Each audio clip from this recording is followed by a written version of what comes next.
What if the smartest person in the room isn't the one making speeches or correcting others, but the one asking questions, listening quietly, nodding along like they have nothing to prove? Arthur Schopenhauer, the philosopher who saw straight through human vanity, believed that intelligence in its purest form doesn't flaunt itself. It doesn't need to. In fact, when it reveals itself too openly, it invites danger. He once wrote that modesty became a virtue only because it served the fools. In other words, society needed a way to keep the intelligent from rising too far above everyone else, so it pressured them to blend in, to downplay their light, to pretend they were less than what they truly were.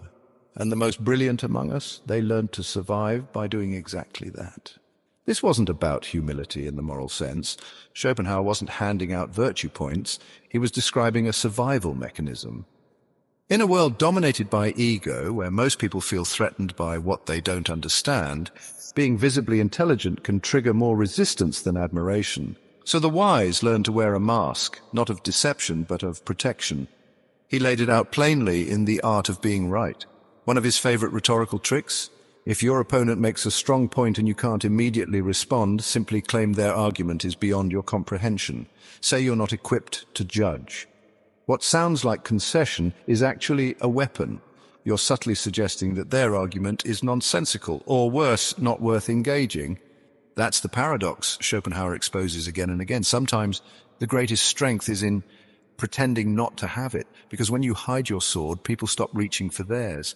He saw this not as weakness, but as a higher form of intelligence, a kind that isn't obsessed with being seen, a kind that measures its moves and lets others misjudge, miscalculate, and walk straight into the trap of their own overconfidence. So before we rush to be heard, before we fight to be seen as the smartest voice in the room, maybe we should ask, who's really in control? Because sometimes the person who looks like they don't understand is the only one who actually does.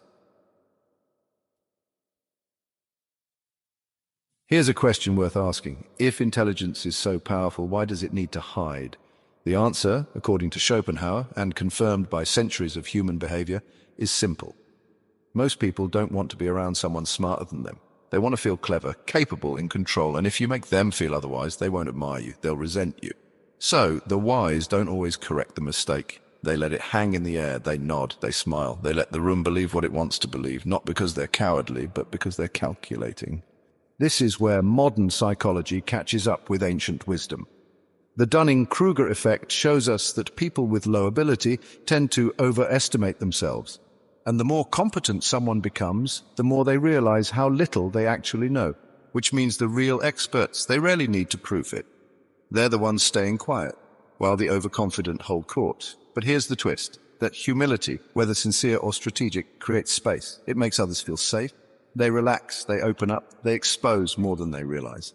And by the time they notice who they're really dealing with, it's already too late.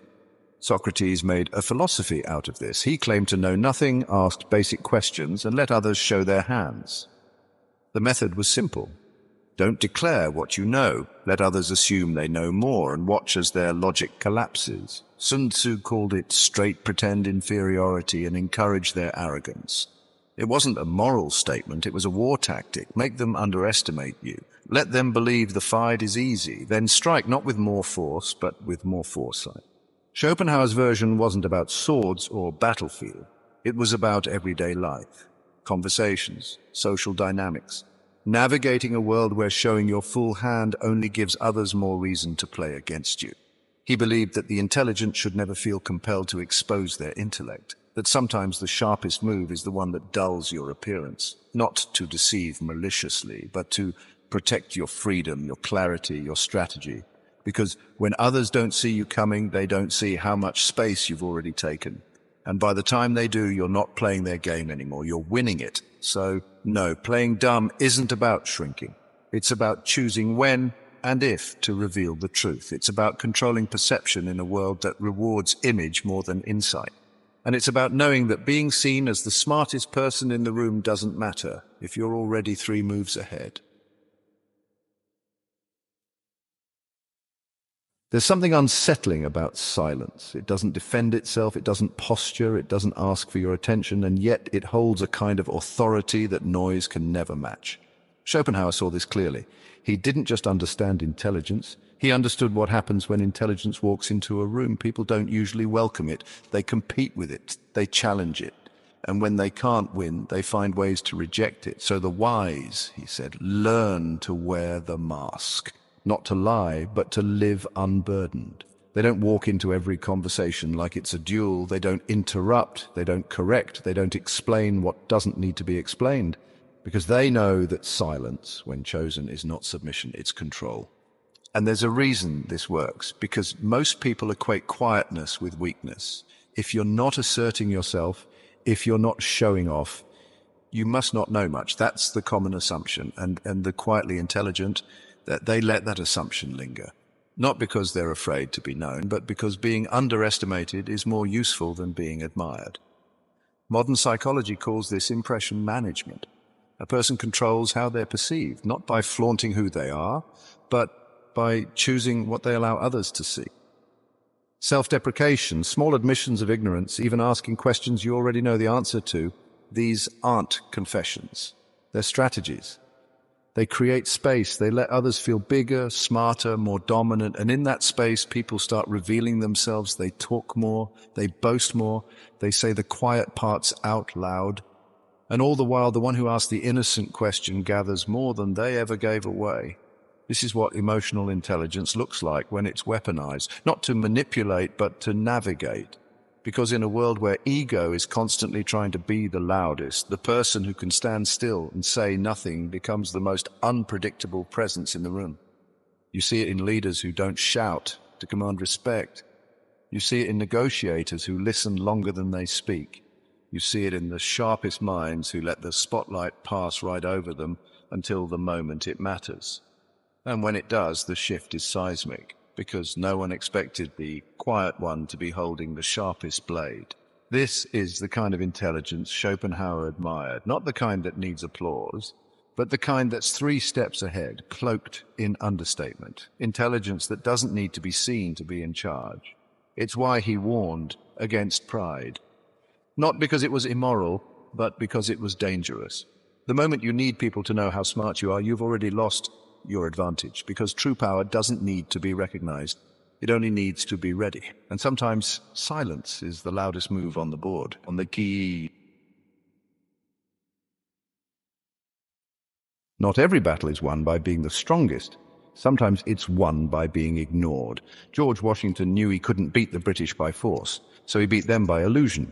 He staged fake supply lines, filled empty barrels with sand and labeled them gunpowder, fed misinformation to his own men knowing it would be intercepted. And while the British waited for an attack that would never come, Washington moved in silence. What they thought was incompetence was misdirection. What they believed was weakness was carefully constructed camouflage. The Allies did it again in World War II with Operation Fortitude. They built an entire phantom army, inflatable tanks, dummy radio transmissions, a high-profile general whose very presence was a decoy. Hitler fell for it. He diverted his troops. He waited for an invasion that had already started elsewhere. The deception didn't just work, it changed the course of the war. And that's the heart of Schopenhauer's philosophy, made real on the battlefield. Intelligence that pretends to be stupid, strength that wears the mask of frailty, genius that allows itself to be dismissed, knowing that its true value only needs to be revealed once. This isn't limited to war. It happens everywhere people are underestimated. Socrates walked the streets of Athens claiming he knew nothing. He asked questions so simple his peers assumed he was a fool. But he wasn't gathering information, he was unearthing contradictions. And when the truth came to light, it wasn't the student who looked foolish, it was the teacher.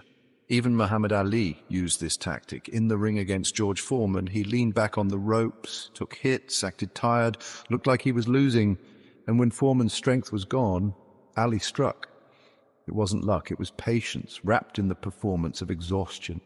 All of them, the philosopher, the general, the fighter, they won by pretending to lose. They played dumb to buy time. They let the world believe the lie because the truth had better timing. This is strategic humility in its most distilled form. It's not about denying what you are. It's about deciding when the world gets to see it. Schopenhauer knew this kind of power. He knew that the greatest intelligence doesn't wear a crown. It wears a grin and shrugs its shoulders. It doesn't correct. It doesn't boast. It lets others miscalculate until their false confidence becomes their downfall. Because if the world is quick to reward arrogance and quick to punish brilliance, the truly brilliant will find another path. One where the crown isn't given, it's taken quietly, unexpectedly, permanently. And by the time anyone realizes what happened, the game has already changed. Some truths are too sharp to be delivered directly. That's why, throughout history, the most powerful insights often came from the mouths of those who were never taken seriously.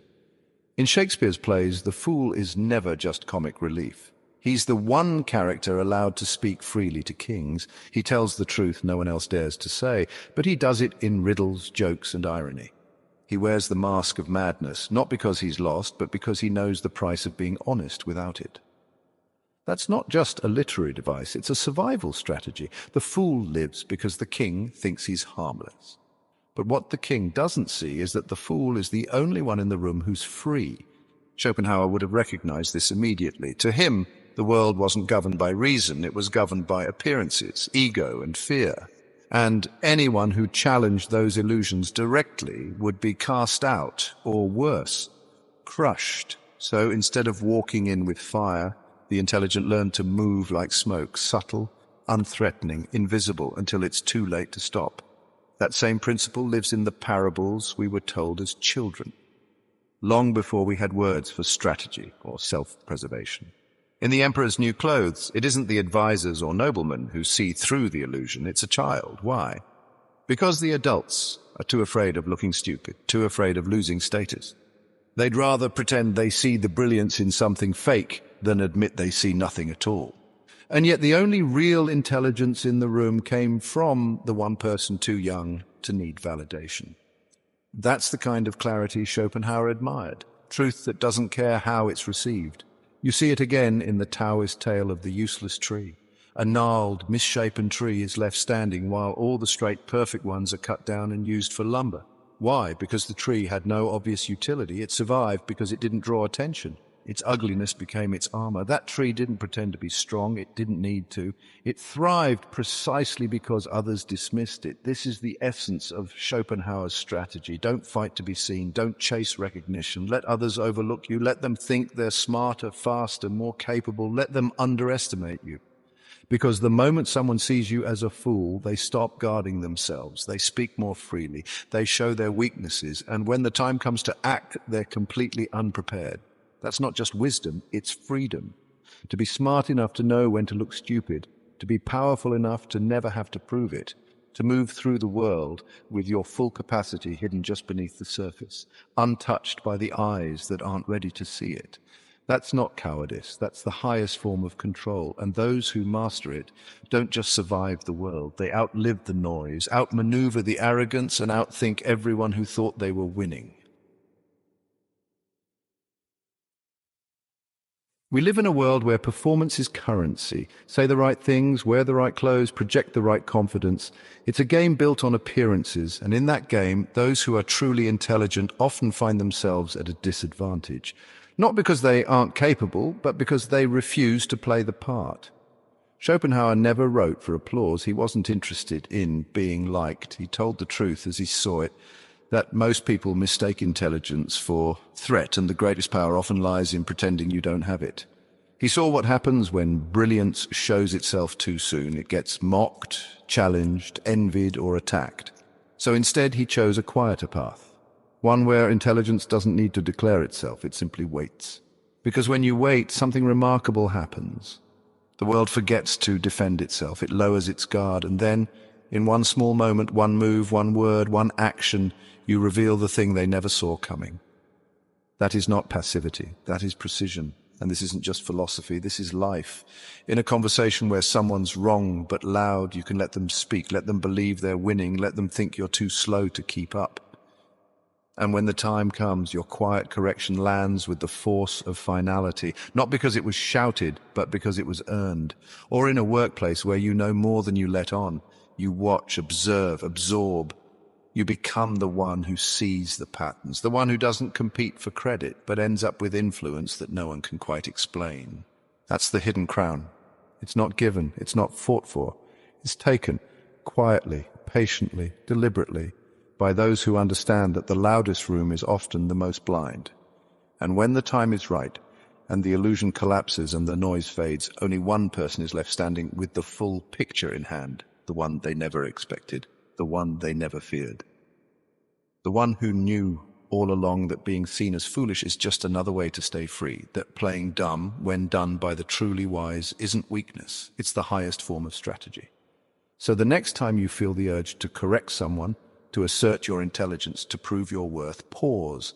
Ask yourself what Schopenhauer already knew. Does this moment serve you? Or would it serve you more to smile, nod, and let them think what they want? Because you're not here to be seen. You're here to win. And sometimes the most dangerous mind in the room is the one everyone forgot was there.